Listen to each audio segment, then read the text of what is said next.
All right, Jeff, let's get into the mechanics of this very briefly for just a moment. We just said it's an off-the-record event, yet you have insights and data coming out the event we're going to hit on. Exactly how does that work? It's Chatham House rules, so no individual is attributed to any statements they make. But we always have, for 35 years, we actually created the world's first school for CEOs 35 years ago when I was working behind enemy lines at the evil Harvard Business School. Now at Yale, we maintain the same rules that nobody is individually identified, but we do report on the numbers and the themes. We even come out with an agenda so you can see who was there and show photos who was there, but we don't describe who said what. Okay. That's very important. All right, fair enough. So I want to get to one key data point from the article and from your research. 80% of the CEOs, not CFOs, CEOs, they believe that the tariff impact has been shared equally by companies and consumers. Are they okay with that? Do they see that as an issue for the economy? Do they see that as an issue for their company? Do they see that as an issue for the consumer? Well, and just to add to that, the U.S. consumer and U.S. companies is what they see. So you're exactly right. This is not revenue that's being generated, as the CEOs see it, from foreign exporters or foreign countries, the way it's often been reported. We ran those statements you just made, and the president made yesterday at the United Nations against the top 5 AI apps, and those whether or not it was Chat GPT or Grok or any one of them, Gemini, and they all said that that's not true. There are some major problems. Now, the CEOs, by the way, Frank, you often take a very, happily constructive and start the day with good news on this wonderful show.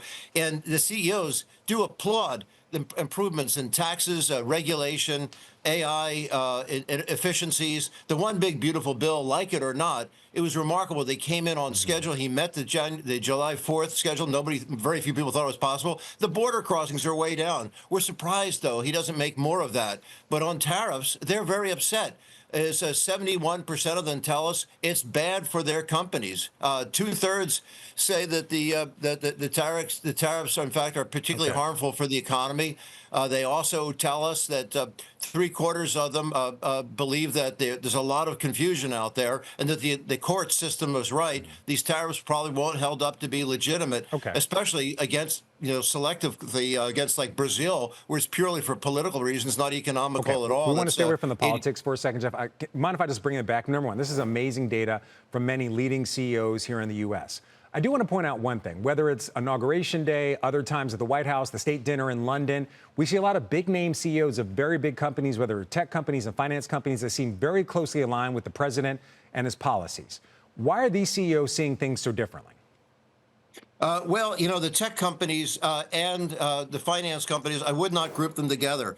Bank of America, JP Morgan, Goldman Sachs, their CEOs have all been attacked by the president, and attacked, fairly recently. The tech bros, it's something different we're seeing there. The Mag 7 it represent 1/3 of the stock market's valuation. Now, 2/3 of the economy are not represented by those companies, and they're not lining up with that way. It's a parallel economy. Those 7 companies represent more than the combined GDP of Canada, Japan, Italy. They're enormous. So, in fact, I'll pick any one of those companies. It's greater than the GDP of Russia we talked about earlier, Italy or Spain.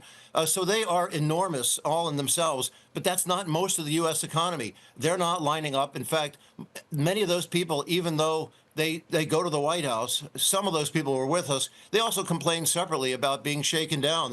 They are upset about these forced ownership stakes in companies from well, Jeff, Intel. I think that's the next question, because we have another one of these potential stories in the news today. We were just showing the stock chart of Lithium Americas. Those shares are up over 65% right now in the pre-market on a report that the administration is considering taking a stake in that lithium producer. So spell this one out for us as much as you can with as much detail. Again, these are Chatham House rules. You're not identifying what company's saying or what CEO's saying what.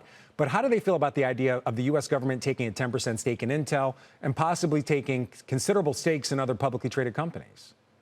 They don't like it at all. They don't like when companies are being told what their HR policies should be, or being shaken down to invest in various markets. Of course, like in NVIDIA and AMD, they're pretty upset that those people are forced to give up stakes in the sales there. Those are companies perhaps with less than 10% of their sales going to China. How about companies like Qualcomm, where it's over 60% of their sales are going to China? Qualcomm, of course, is worried. Broadcom is worried.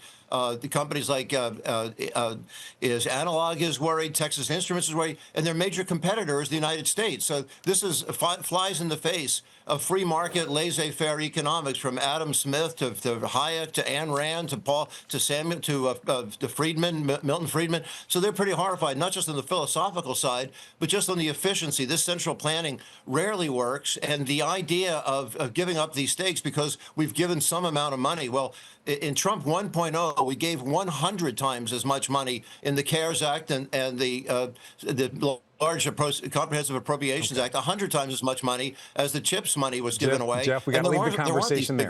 We got to move on to a new segment. We really appreciate the insight. Fascinating research, fascinating data from a number of Basically, they say make America, America again. They want to have the separation of sectors. All right. Jeff, really appreciate you. By the way, I know it's Chatham House rules, but next time you got to tell us how many of these CEOs watch Worldwide Exchange. You got to give us the really important stuff. They all do. Morgan Brennan was there. They'll tell you they all, because they wake up at this hour. Every CEO is watching this show.